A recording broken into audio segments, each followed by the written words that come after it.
Հալի աշխարհահռչակ ամսագիրը նախ գրառում կատարեց, որ Ադրբեջանը մասնակցելու է Հունգարիայում կայանալիք գորգերի ցուցահանդեսին, որին կից նկարներում ադրբեջանականի անվան տակ ներկայացված էին հայկական գորգեր։ Հայ մասնագետների արձագանքից ու հակադարձումից հետո գրառումը հեռացվեց ամսագրի Facebook-յան էջից, սակայն Instagram-յան էջում դեռևս կա։ Հրապարակումը վերաբերում էր Հունգարիայում նախատեսվող ադրբեջանական գորգերի ցուցահանդեսին, սակայն ներկայացված գորգերը հայկական էին, այդ թվում էին վիշապագորգերը։ Մենք հայերս որպես հնագույն գորգագործ եւ գորգաստեղծ, ինչը հատկապես շատ կարեւոր է, ժողովուրդ ունենք մեր առանձին ու հատուկ ձեռագիրը գորգերի գեղազարդման, նախշազարդման համակարգում եւ աշխարհում բոլոր մասնագետները, իրական մասնագետները, որոնք ազնիվ են իրենց ակադեմիզմի առջև, հստակ տարբերակում են, որ գորգը որ ժողովրդին է պատկանում։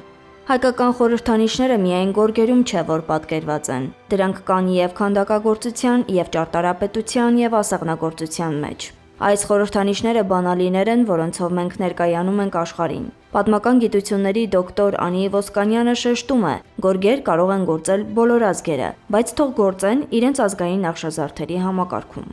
Ադրբեջանը ամբողջությամբ վերցնում եւ յուրացնում է հայկական նախշազարդման համակարգը։ Դա նաեւ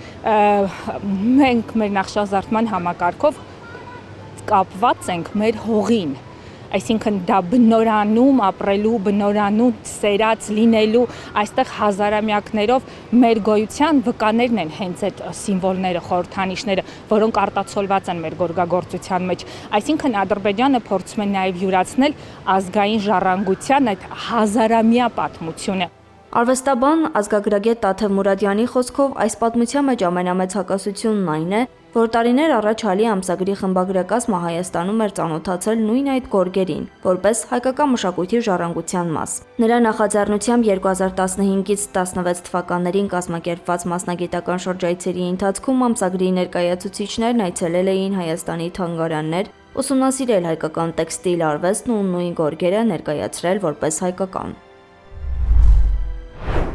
Այսինքն այդ ժամանակ այդ գորգերը նրանց կարծիքով պնդման կամ հավաստիությամբ հայկական գորգեր էին, բայց այսօր փաստորեն 20 թվականի պատերազմից հետո եւ Արցախի տոտալ հանձնումից հետո, ինչպես մենք տեսանք, փաստորեն հրապարակվում են որպես ադրբեջանական։ Թեև հրապարակումը հեռացվել է միայն Facebook-ից, իսկ Instagram-ում դեռ հասանելի է, Տաթև Մուրադյանը տեղի ունեցածը կարևոր արդյունք է համարում, նշելով, որ փաստերն ու մասնագիտական հետևողականությունը ստիպեցին հեղինակավոր ամսագրին հետ քայլ անել։ Փոքրիկ մեր ընկերների ասած բարոյական հաղթանակ ունեցանք, որ գոնե Facebook-ից շնչվեց այդ գրավումը։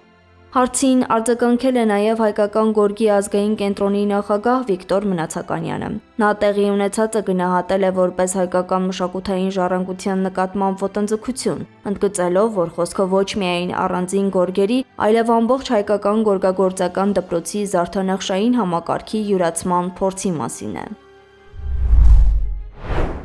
Ամսագիրը իր վերջին հրապարակմամբ օրը ցերեկով գողանում է ըստիս ամենահայկական պատմամշակութային հետք ունեցող ու մեր ԴՆԹ-ի մաս կազմող հայկական խալիները։ Սա մշակութային ժառանգության նկատմամբ հստակ ոտնձգություն է, հայկական գորգագործական դպրոցի զարդանախշման համակարգի յուրացում։ Անիմաստ է խոսել չեղած մշակույթի նախարարության մասին, ու առավել քան տեղին է հիշեցնել, թե ինչ է տեղի ունենում նման կառույցի լիկվիդացիայի դեպքում։ Դարերի պատմություն ունեցող հայկական գորգագործությունը վաղուց արդեն միայն արվեստի տեսակ չէ, այլ ինքնության, պատմության եւ մշակութային հիշողության կրող։ Ըստ մասնագետների, այսօր այդ ժառանգությունը պահպանելու պայքարը մղվում է ոչ միայն թանգարաններում ու գիտական աշխատություններում, այլև միջազգային ցուցահանդեսներում, հեղինակավոր հրատարակություններում ու տեղեկատվական հարթակներում։